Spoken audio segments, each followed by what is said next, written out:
Okay, good afternoon. So in the previous video, we started a discussion on cost volume profit analysis, and we stopped at using the high-low point as a tool in splitting the mix in the mixed cost into its variable and fixed component.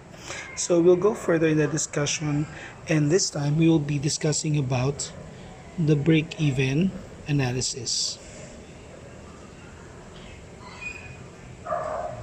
Okay, how do we now compute for the break-even analysis? Okay, first let us show graphically the break-even point. Okay, so graphically we will represent the break-even point. So again, this is quantity, this is zero, this is your quantity. Okay, so again, the fixed cost is fixed within a relevant range, so this is your fixed cost line. And then the variable cost would start from the fixed cost going up because it changes the indirect proportion to your volume of production. So this is your variable cost. Now for the break even, we would need to put in this graphical representation the revenue line. So revenue line would start from zero, no sales, so therefore no revenue. But as you increase the level of sales, your revenue line would also increase. So there you go. So that is the revenue line. Okay. So therefore, when you speak of break-even point, that is the point wherein the revenue is equal to your total cost. So therefore, the break-even point in this graphical representation is the point wherein your revenue line intersects your variable cost line, and that is this point. So this is what we call the break-even point. Okay, so this is the quantity. Okay, where you would say that there is a the company has, or the company's break-even point. Okay, so how do we now compute for the break-even point? Using a certain formula. Now remember, the usual in our usual income statement, we show sales less cost of sales. Okay, so we have sales less cost of sales, so you have gross profit less your operating expenses, then you get your net income before tax. Okay, less your tax, you will get your net income.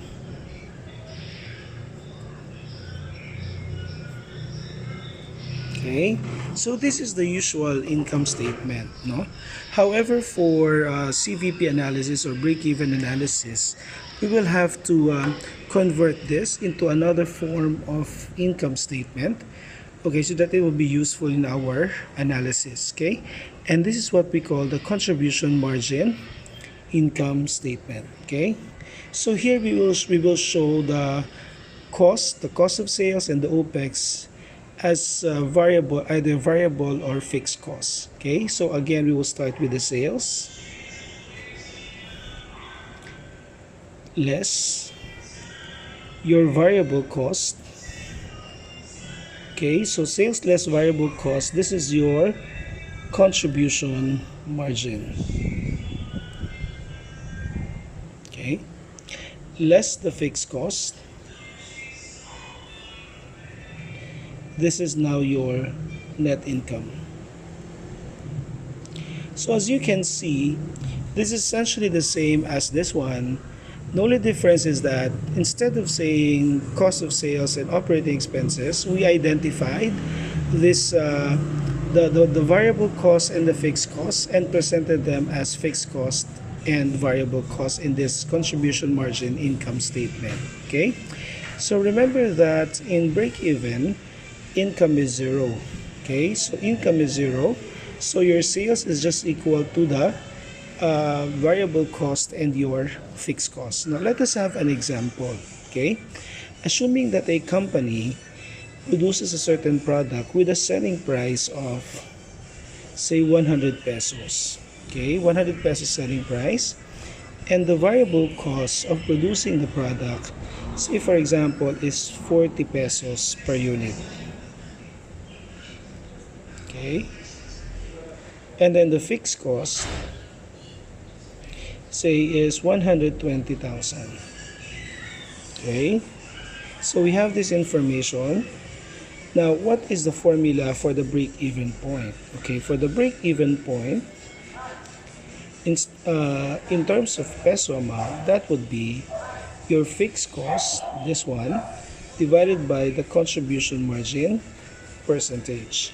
And the contribution margin percentage is actually this amount divided by the sales. Okay, that is the contribution margin percentage. Okay, now if you want to get the break-even point in terms of units, okay, then all you have to do is divide the fixed cost with the contribution margin per unit. Now let us try now. Okay, so therefore in the given example, so you have 120,000 over, so if you try to plot here, so sales is 100 and the variable cost is 40, therefore the contribution margin is 60. In terms of percentage, this is 100%, so this is 40%, so therefore your contribution margin is 60%. Okay, so substituting the value, so divided by 60%, so that would be 120,000 divided by 0.6, that is 200,000. Okay, this is the break-even point in terms of sales. Now, if you go break-even point in terms of unit, that would be 120,000 divided by, okay, the contribution margin per unit is 60 pesos. So therefore, that would be 120,000 divided by 60 pesos. Sorry, this is now 2,000 units. Okay, so that's going to be 200,000 pesos or 2,000 units. Now let us try to prove that that is the break-even point. Okay, so therefore we said that this is 200,000 and we know that the variable cost is 40%, so 200,000 times 0.4, that is 80,000 pesos. Okay, so 200 minus 80,000, this is 120,000 less the fixed cost of 120, so therefore that is the break-even point. Okay, now if we try to compute using the units, so your sales is 2,000 times 100, okay, 200,000. Okay, then in terms of unit again, that's 2,000 pesos times the variable cost per unit of 40, so that would be 80,000. So therefore this is 120,000 less the fixed cost of 120,000, so therefore that is the break-even point. Okay, so this is computing for the break-even point of a company. I'll see you again in a while. Thank you.